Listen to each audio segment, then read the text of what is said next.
Привет, в ремонте стиральная машинка Aqualtis. В общем, она не выключается, не запускается.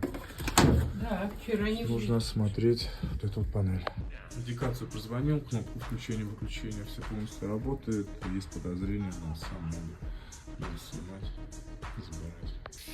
Продолжение ремонта. Индикацию я поставил. Проблема была в модуле. Ударила по УБЛ-очке. УБЛ-очку новенькую. Ну не новенькую, старо-новенькую.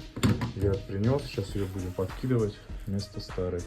И будем проверять. Ну все, машинка полностью исправна. Погнали дальше. Обращайтесь.